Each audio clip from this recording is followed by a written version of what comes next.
40 years after the brutal killings of two Toronto women, police finally make an arrest. It finally puts a name and a face to someone who, for all of us, has been a ghost.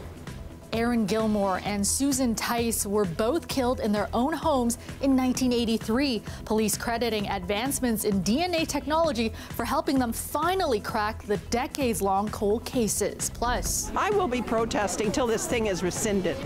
The province's new housing legislation has officially passed, but critics say the bill, meant to get more homes built, will only leave municipalities struggling, and they won't stop their fight against it. And the community in general has a lack of pediatricians. A new clinic opens in East Toronto to help treat kids with the cold, flu, or COVID-19, with the aim of alleviating the pressure on hospital emergency rooms.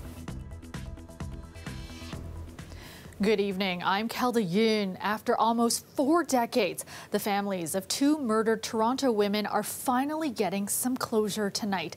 Aaron Gilmore and Susan Tice were both killed in their own homes in 1983. Police announcing today they have arrested and charged 61-year-old Joseph George Sutherland in their murders. Investigators crediting the latest in DNA technology in helping them finally track down a suspect. Greg Ross has more. It finally puts a name and a face to someone who, for all of us, has been a ghost. Sean McCowan is the brother of Aaron Gilmore. On December 20th, 1983, Gilmore was sexually assaulted and stabbed to death in the bedroom of her Yorkville apartment. There's a real relief that someone's been arrested, yet it also brings back so many memories of Aaron and her brutal, senseless murder. Just 4 months before Gilmore's death, 45-year-old Susan Tice was found in the bedroom of her Gray Street home, also sexually assaulted and left with multiple stab wounds. Tice was a single mother of 4 teenagers. It took another 17 years before police could determine that these murders were connected. It was in the year 2000 that detectives were able to link the 2 murders of one unknown suspect thanks to DNA left at the scenes.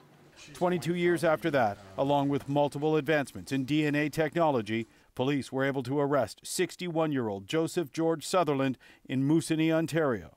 We're able to use investigative genetic genealogy to narrow down a suspect family, and from there, we're able to narrow down a suspect who is obviously under arrest today. Because of a publication ban, police did not provide many details about Sutherland, other than to confirm he was living in Toronto at the time of the murders, and most recently, he was living in Moosonee. McCowan did want to share details about his sister, who was an aspiring fashion designer before her death. Erin was our sister, she was a daughter, and she was an amazing friend to everyone around her. She had a magnetic personality, was a natural beauty, and was always full of life and looking for her next adventure and bringing people together. Police say they aren't ruling out the possibility that Sutherland may be connected to other unsolved cases. Obviously, we're going to look into every possible connection to any possible case throughout Ontario to ensure that he isn't responsible for any other offenses. Sutherland was taken into custody at his home in Moosonee on Thursday. He's now being held here in Toronto. He's charged with 2 counts of first-degree murder. His next court appearance is scheduled for December 9th. Greg Ross, CBC News, Toronto. Toronto police have arrested 3 teenagers in connection with a school stabbing that left a 17-year-old boy with life-threatening injuries. It happened 2 weeks ago at Birchmount Park Collegiate Institute. Police say 2 14-year-olds and 1 17-year-old have been arrested and charged with aggravated assault and possession of a weapon. They were scheduled for a court appearance this morning. The identities of the accused can't be revealed under the Youth Criminal Justice Act. Online learning, phones and emails are still out of commission in Durham Public Schools after a cyber attack on Friday. The Durham District School Board says members spent the weekend trying to get back online but are still working on the problem. Now, there's no word on whether any personal information has been compromised. The board says it is working with police to investigate the full impact of the attack and will post updates as they become available.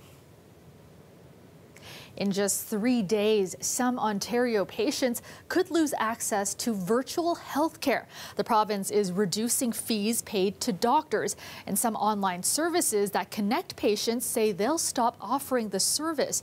Lorena Redekop has those details. KicksCare offers virtual pediatric visits. It says it's helping families without a family doctor or those who do have one after hours. For a lot of concerns and symptoms, they don't need to be treated in a clinic or a hospital, and both are quite backed up at the moment. But as of December 1st, the province is drastically reducing OHIP fees for people going to a doctor they haven't seen before. $20 for a video visit, $15 for a phone call.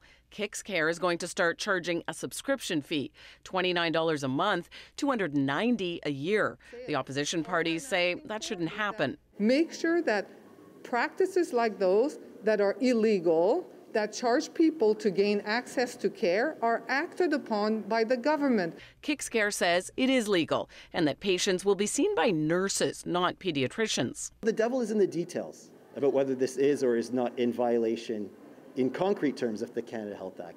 But it certainly is in violation of the spirit of the Canada Health Act. Another service, Rocket Doctor, says it'll stop offering virtual care from family and ER doctors. We're going to reach a cliff on December 1st where suddenly, potentially hundreds of thousands of people will stop being able to access care. Its founder says his last ER shift was an example of what can be done virtually. Many children waiting to be seen with cough, cold, fever, many of whom didn't necessarily need to be in the ER, could have provided very good, effective care virtually. And then a gentleman, came in with a massive wound on his leg and so needed to go stitch that up. That needs the emergency department, without a doubt. The health minister repeated that the Ontario Medical Association agreed to this. And it will ensure that while virtual care continues, it will be appropriate. We don't want to replace in-person care with 100% virtual care. The Ontario Medical Association says virtual care is best when it's part of the overall care patients receive from a doctor. But many patients don't have a family doctor. Opposition parties and these online services hope there could still be a chance for this plan to at least be delayed. Lorenda Redicomp, CBC News, Toronto. To help alleviate the strain on pediatric emergency rooms, Toronto's Michael Garron Hospital has opened an off-site clinic specifically to treat children with the cold, flu, or COVID-19. While the clinic is open to everyone, it is meant to serve vulnerable communities in the city's East End, which have been particularly hit hard this respiratory season. Dale Manukduk has the details. A new clinic at the East York Town Centre is open as of today and is scheduled to run until March 31st. It's for kids aged 3 months to 17 years experiencing cold, flu, and COVID-19 symptoms. It's nearby. It's a pretty densely populated area, so I think it makes sense. Doctor is in St. Michael's, so going there is not as easy. It's open to the public, but it's primarily meant to serve Thorncliffe Park and Flemington Park. Our outreach is focused in the communities that we serve. Karma Lamos with the Neighborhood Organization, one of 3 community partners working with Michael Garron Hospital and the East Toronto Family Practice Network. The community in general has a lack of pediatricians in the community. They have lack of access to primary care providers. The opening of this clinic comes as children's hospitals in Ontario have been overwhelmed by sick children, forcing some to cancel surgeries. Michael Garron Hospital says its ER is seeing upwards of 130 children per day. Local data from our emergency department is showing that we're seeing an increased volume in kids from both Thorncliffe Park and Flemington Park. The clinic is operating out of the same space as a city-run vaccine clinic. It has up to 75 appointments available per day, Sunday through Thursday. It's open between 3 and 10 p.m., which are peak hours for Michael Garron's ER. That's expected to make a big difference for these 2 high-priority neighborhoods. Families can't afford to stay home with their kids, especially when they don't have access to sick time. We wanted to make this accessible for parents and children after school, after work. We know it's difficult to get time off sometimes to bring your child to the doctor, so we wanted to make it as accessible and low barrier as possible. The clinic will also provide access to children's cold and flu medication if needed. A child can still be sent to an emergency department after being assessed by a clinic physician. Dale Manukduk, CBC News, Toronto. Let's go to meteorologist Colette Kennedy now with a first look at your forecast. And Colette, temperatures dipping overnight after a pretty overcast day. Yeah, we really did have the gray skies. Kind of hard to take on a Monday in many cases. And also just looking at the temperature story with the daytime highs, yeah, a lot of these came in the overnight hours because the temperature actually was dropping off. So it was cooler than this in the afternoon. And also that northwesterly breeze at times was a little bit brisk. 30% chance of a few flurries tonight you can see off the lake, but I think that's highly localized and not expecting to see much. So generally it's going to be just mostly cloudy skies tonight into tomorrow. A quiet day through the daytime. Probably still a lot of cloud cover, though, around the GTA. There'll be a few areas with some sunny breaks. You might get lucky into southwestern Ontario and the Windsor area. But Tuesday night into Wednesday, that's when we're going to see this next system move in that's going to push the temperatures up and then down, bring rain showers and then snow flurries. A lot to talk about. I will give you the timeline on all of that coming up in a few minutes. But for tonight, -2. Tomorrow afternoon, milder, up to 7. Thanks so much, Colette. Brampton residents can no longer set off personal fireworks on major holidays. It comes after a surge in complaints related to safety, noise, and the mess left behind. All in favor? Okay, the motion carries. City Council ratified a motion tonight that was unanimously passed last week, which amends the city's fireworks bylaw to immediately ban their use and sale. The number of fireworks-related complaints rose sharply this year from about 500 in 2018 to 1,500 in 2022. But the Canadian National Fireworks Association says instead of an outright ban, the city should focus on educating residents on how to use fireworks safely and respectfully. We cannot ban something that is already legal. The people are going to use it. They're going to go to Vaughan.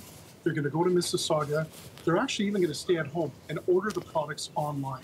That is going to continue to happen. So it is imperative that education is the way, awareness is the way on how to use the products safely, responsibly, and respectfully for the community.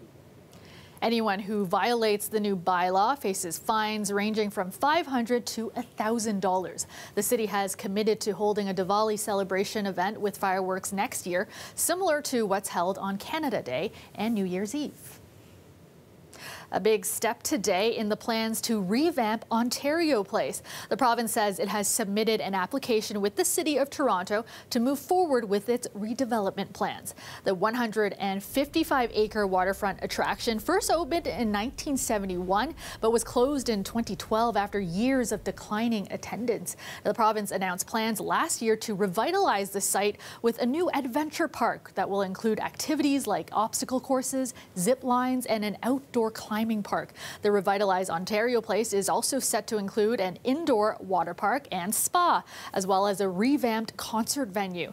The all-season park is expected to be completed by 2024.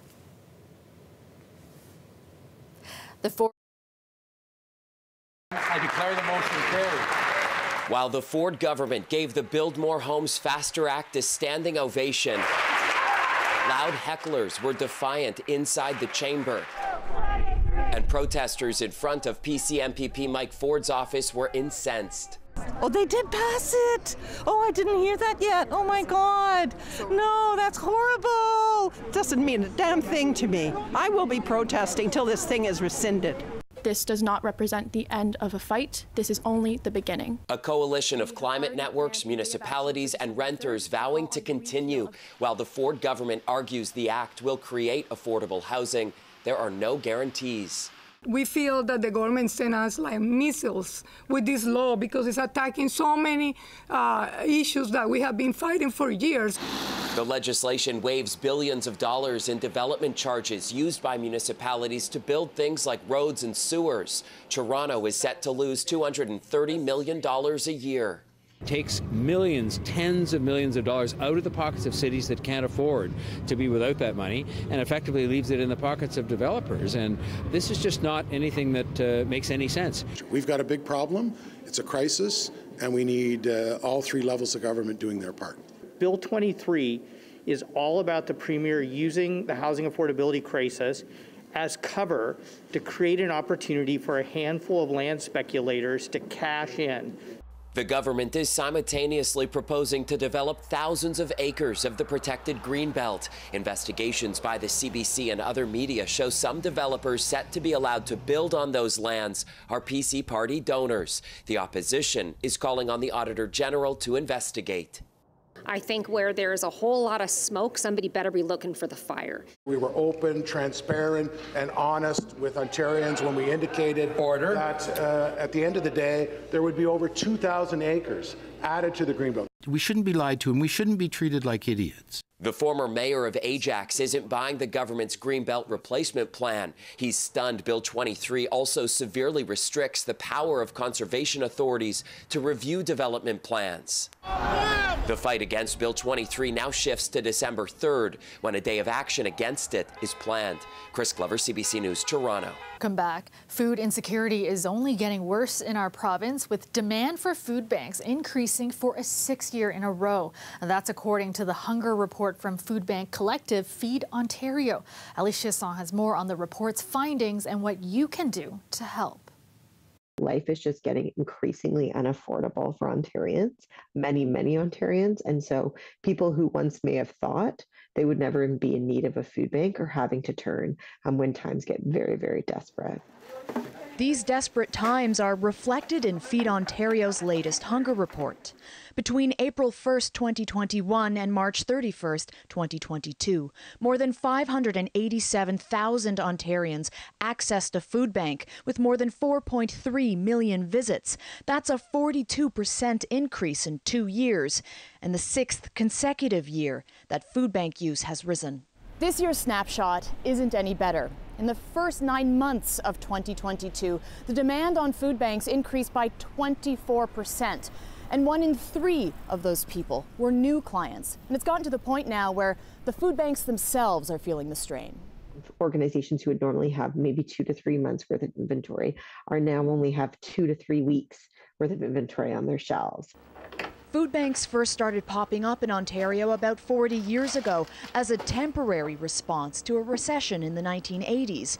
Sadly, they're still very much needed. Almost every month we are setting a record in the number of visits that are coming, and a large part of that is driven by the cost of living in a big city like Toronto and the inflationary pressures that come from that. The Daily Bread Food Bank has been around since the beginning. They've seen the demand wane and increase and clientele evolve. We have spent a long time serving people who are on social assistance, that even people with jobs are having a very hard time making ends meet. We are the safety net for when the social safety net has broken. So this year, with Giving Tuesday being tomorrow, and with the holiday season coming up, as well as donating to food banks, they suggest speak to your local representative, your MP, MPP, your mayor, your city councilor, whoever it is in your community, and let them know that food insecurity is an issue that you want to see addressed. We are hopeful for the future always that we can see change and that ultimately our food bank services will become unnecessary. Ali Chasson, CBC News, Toronto. The world's largest active volcano erupted overnight for the first time in nearly 40 years in Hawaii. And Mauna Loa lit up the sky shortly before midnight local time, ending its longest recorded quiet period. It last erupted in 1984. As scientists say, lava flows are contained and are not threatening any communities for now, though winds could carry trace amounts of volcanic gas and ash down the volcano.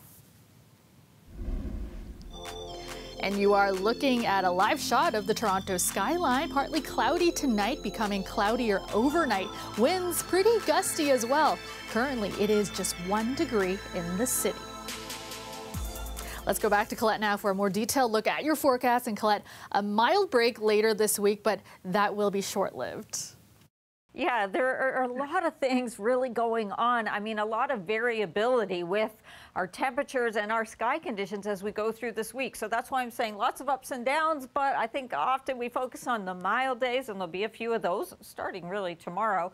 Midweek, it's rain, but then as the temperatures fall off, turning over to some flurries, and in some cases it's lake effect with some accumulation, and then not near the weekend, but near the week's end. So as soon as Thursday, and maybe even for a small part of Wednesday, but it's Thursday, looking at getting some sunshine coming back, kind of a mix of sun and cloud, and still should be some hanging around into Friday. So the outlook for tonight, not much going on, a few flurries possible off the lake, but really slim chance of that. So this is tomorrow into the evening hours. So 7 p.m., starting to see a little bit of activity with some shower activity into southwestern Ontario, north shores of Lake Erie.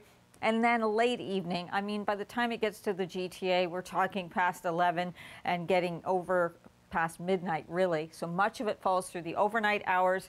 Wednesday morning, I do still think you'll have some issues with some wet roadways, which can really slow things down, as we know, around the Golden Horseshoe, but it is moving on. And then here's where we could see a few sunny breaks Wednesday in the afternoon, but look at what's happening too, all these fingers coming off the lake. Yeah, those are lake effect ribbons or snow squalls setting up, so even some flurries possible later in the day into Toronto. And that's after we'll be up into double digits, and then the temperature will fall off with flurries. So here you are, a look at your readings overnight tonight, -1 to 1. And a little different story around the GTA, from 1 in St. Catharines to -6, -7 potentially even in Markham. We'll be seeing -2 for the city and -3 for Pearson. But tomorrow up to 7 degrees, and yes, your eyes don't deceive you as we get towards Wednesday, 11 degrees, but that's likely earlier in the day. And once that front and that colder air really filters in, that temperature will be falling off.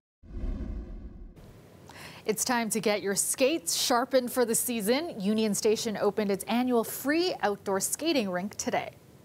We want to encourage people to come here, and I think that the opening of the rink and the activities that go with it are going to help us to continue the task, which is an important task, of bringing the downtown completely back to life. The rink is part of TD Union Winter. Free skating lessons from Skate Canada's certified coaches will be offered every Tuesday from 1 to 2 p.m. And no need to worry if you don't have any gear. Skates and helmets will be free to rent. Registration is required. And that is our show for you tonight. Thank you so much for watching. Maribel Tarouk has your next local news tomorrow at 6.